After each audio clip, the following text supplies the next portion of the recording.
Friends, welcome to my SY education formation channel में आपका स्वागत है। दोस्तों, यहाँ पे हम लेकर के प्रेजेंट हैं। जैसा कि स्क्रीन पे देखे होंगे तो आपको पता चला होगा, यूपी टेट और सी टेट एंड एमएड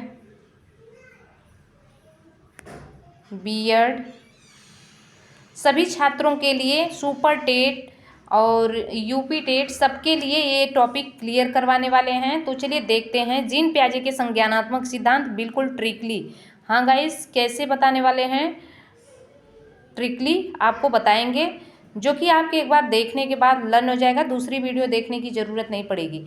तो जीन पियाजे के संज्ञानात्मक सिद्धांत की हम चर्चा करने वाले हैं। तो जीन पियाजे का संज्ञानात्मक सिद्धांत शिक्षक पात्रता परीक्षा के लिए सबसे महत्वपूर्ण और अन्य जो है एग्ज़ाम के लिए सबसे महत्वपूर्ण जो विषय से संबंधित प्रश्न पूछे जाते हैं, सीटेट से रिलेटेड ट्रिक पोस्ट के माध्यम से सरलता से आपको जीन पियाजे के संज्ञानात्मक सिद्धांत पढ़ सकते हैं। अब यहाँ पे देखेंगे, आपको बताने वाले हैं कि सबसे पहले कि हमारे चैनल पहली बार विजिट कर रहे हैं तो चैनल को सब्सक्राइब कर लेना और बेल आइकन को भी प्रेस करना, ताकि अगली वीडियो की नोटिफिकेशन आपको आसानी से प्राप्त हो जाए। यहाँ पे देखेंगे MP TET, C TET, UP TET, others all exam के लिए यहाँ पे बिल्कुल ट्रिकी माध्यम से नोट्स में हम यहाँ पर 100% आपको कॉग्निटिव डेवलपमेंट थ्योरीज आप जीन पियाजे के लेकर के प्रेजेंट है, साइकोलॉजी से रिलेटेड। तो चलिए हम एक एक करके एनालाइज करके टॉपिक को क्लियर करने वाले हैं। जीन पियाजे जो है स्विट्जरलैंड के एक साइकोलॉजिस्ट थे। सर्वप्रथम ये जो है संज्ञानात्मक विकास वैज्ञानिक अध्ययन स्विट्जरलैंड के एक मनोवैज्ञानिक जीन पियाजे के द्वारा प्रतिपादित किया गया। संज्ञानात्मक इनके अनुसार जो है संज्ञान प्राणी का वह विस्तृत तथा अस्थायी ज्ञान है जिसे वह वातावरण, उद्दीपक और जगत के द्वारा से प्राप्त करता है।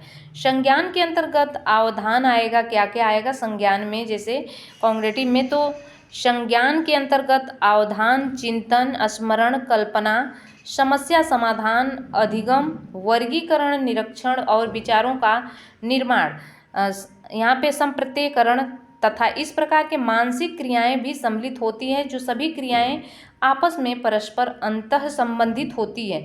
जीन पियाजे के संज्ञानात्मक विकास पर ध्यान केंद्रित करते हुए संज्ञानात्मक विकास का सिद्धांत प्रतिपादित किया। इसलिए जीन पियाजे के संज्ञानात्मक मनोविज्ञान का पिता भी कहा जाता है। प्रश्न यूपी टेट के लिए बनता है क्या? एमपी मान के चलेंगे यूपी टेट के लिए, ठीक है, यूपी टेट के लिए। तो दोस्तों आगे बढ़ते हैं। हमारा संज्ञानात्मक मनोविज्ञान में प्रारंभ से अंत तक अर्थात गर्भावस्था में वृद्धावस्था अवधि तक का, गर्भावस्था से लेकर के वृद्धावस्था तक के अध्ययन किया जाता है। संज्ञान विकास का शैशवावस्था से प्रारंभ हो जाता है और जीवन पर्यंत चलता रहता है। यानी क्या, विकास की बात कर रही हूँ यहाँ पे। और ऐसा माना जाता है कि डेवलपमेंट जो है गर्भावस्था में ही प्रारंभ हो जाता है। कब रुक जाता है? अब प्रोसेस और डेवलपमेंट में क्या अंतर होता है, सब कुछ क्लियर करने वाली हूँ इस वीडियो में।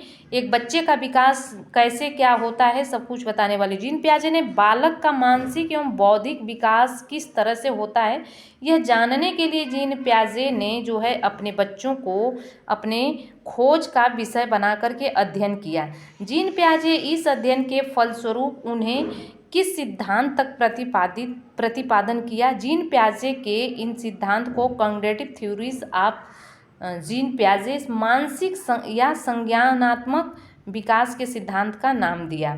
चलिए देखते हैं। जीन पियाजे के अनुसार बालक का बौद्धिक विकास उसके जन्म के साथ ही जुड़ा होता है। उसका विकास उसके जन्म के साथ ही जुड़ा होता है। और देखेंगे कि प्रत्येक बालक में अपने जन्म के समय से ही कुछ जन्मजात प्रवृत्तियों और सहज व स्वाभाविक क्रियाओं को रोकने संबंधी योग्यताएं, जैसे सूचना देखने और वस्तुओं को पकड़ना, वस्तुओं को पहचानना आदि को लेकर के जन्म लेता है। परंतु बालक जैसे जैसे वह बड़ा होता है उसके इन क्रियाओं में वृद्धि होते होते जाती है और बुद्धिमान बनते जाता है, ठीक है। एक छोटा बालक जब पैदा होता है तो सबसे पहले क्या करता है, उसकी जो है क्रियाओं को रोकने संबंधी योग्यताएं क्या है? स्वाभाविक क्रियाएं, जैसे चूसना, पहले कोई चीज़ चूसना शुरू करेगा, देखना वस्तुओं को, फिर उसको पकड़ने की कोशिश करेगा, वस्तुओं तक पहुंचने का कोशिश करेगा। ये जन्म तक उसकी ये प्रक्रियाएं चलती रहती है। तो जीन पियाजे के संज्ञानात्मक सिद्धांत के प्रमुख अवस्थाएं हैं, जिन अवस्थाओं के बारे में हम चर्चा करने वाले हैं। तो आपको जीन पियाजे के बौद्धिक संज्ञानात्मक विकास की अवस्थाओं को 4 क्रमिक अवस्थाओं में विभाजित किया गया है, जो आप स्क्रीन पे भी देख सकते हैं। यही 4 ओ हैं, ठीक है। संज्ञानात्मक विकास के लिए स ने पूरी की मूर्ति आपकी, ठीक है। तो स से क्या हो गया आपका? संवेदी प्रेरक, ये ट्रिक है 0 से 2 वर्ष तक, ठीक है। पूरी का मतलब होता है पूर्व संक्रियात्मक अवस्था 2 से 7 वर्ष। फिर मूर्ति का मतलब होता है मूर्त संक्रियात्मक अवस्था 7 से 11 वर्ष। अगला है इसमें आपकी का मतलब होता है औपचारिक संक्रियात्मक अवस्था। दोस्तों कमेंट करके बताना कि ट्रिक आपको कैसा लगा। आगे बढ़ते हैं, हमारा यहाँ पर संवेदी प्रेरक अवस्था की बात पहले करेंगे। सबसे पहले नंबर पे है कि यह जन्म से लेकर के 24 महीने तक की अवस्था होती है। इसमें बच्चे की बालक अपने केंद्रियों को आँख, नाक, कान के माध्यम से ही सीखता है, ठीक है। और जीन पियाजे के अनुसार स्कीमा छोटे छोटे बच्चों की क्रियाएं मस्तिष्क से जुड़ी रहती है। भूख लगने की स्थिति वह बालक रोकर व्यक्त करता है, और जिस सभी वस्तुओं को बालक प्रत्यक्ष व स्पष्ट देख पाता हो उसके लिए जो है अस्तित्व रखा है। अब देखेंगे कि पूर्व संक्रियात्मक अवस्था के बारे में बात करें। प्री ऑपरेशनल, एक सेकेंड, स्टेज की बात करें, यह 2 से 7 वर्ष की अवस्था होती है।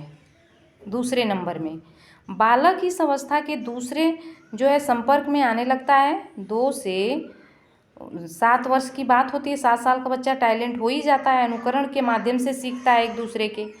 बालक में इस अवस्था के दौरान बालक में भाषा का विकास प्रारंभ हो जाता है, और अपने माता पिता के अनुसार जो माता पिता जैसे होते हैं, जैसे संस्कार देते हैं, उसको उस तरह से सीखना भी शुरू कर लेता है। इस चिंतन को तार्किक चिंतन की अवस्था भी कहा जाता है, क्योंकि वह जो है तर्क वितर्क करने योग्य नहीं होता है। इस अवस्था में बालक प्रतीकों के माध्यम से सीखता है। मुख्यतः वह अवस्था खिलौने की आयु भी कहा जाता है बच्चों के लिए। और मूर्त संक्रियात्मक अवस्था की बात करें तो 7 से 11 वर्ष की अवस्था होती है। बालक इस अवस्था में पुरुषों को पहचानने, उनका जो है विधिकरण तथा वर्गीकरण करने की क्षमता विकसित हो जाती है, इसलिए इसे मूर्त संक्रियात्मक की अवस्था के नाम से जाना जाता है। बालक का चिंतन अब जो है आर्थिक एवं तर्क संगत होना प्रारंभ हो जाता है, और भाषा एवं संप्रेषण योग्यता का विकास भी प्रारंभ हो जाता है। जीन पियाजे ने यह विचार व्यक्त किया कि 6 वर्ष से कम आयु के बच्चों में संज्ञानात्मक में अभाव पाया जाता है। चौथे नंबर पे औपचारिक जो है संक्रियात्मक अवस्था, फॉर्मल ऑपरेटिंग्स कंडीशंस। इसमें 11 वर्ष से आगे की अवस्था का बच्चा होता है। बालक इस अवस्था में किशोर मूर्ति के साथ साथ अमूर्त चिंतन करने योग्य भी हो जाता है, इसलिए इस तार्किक चिंतन की अवस्था के नाम से जाना जाता है। बालक इस अवस्था में क्या करता है कि अच्छी तरह से सोच समझकर समस्याओं का समाधान करने एवं निर्णय लेने में क्षमता भी विकास हो जाता है, समस्या का समाधान भी करने लगता है। देखेंगे कि आपको इस जो है वीडियो के इस चैनल के माध्यम से आपको काफ़ी कुछ बताने की कोशिश की जाएगी। उम्मीद करते हैं कि आप हमारे चैनल पहली बार विजिट किए हैं तो चैनल को ज़रूर सब्सक्राइब कर लेना, क्योंकि हर टॉपिक हम क्लियर करवाते चलेंगे। लगातार हमारे चैनल पे आपको बने रहने के लिए तहे दिल से शुक्रिया अदा करते हैं। Thanks for watching, God bless you.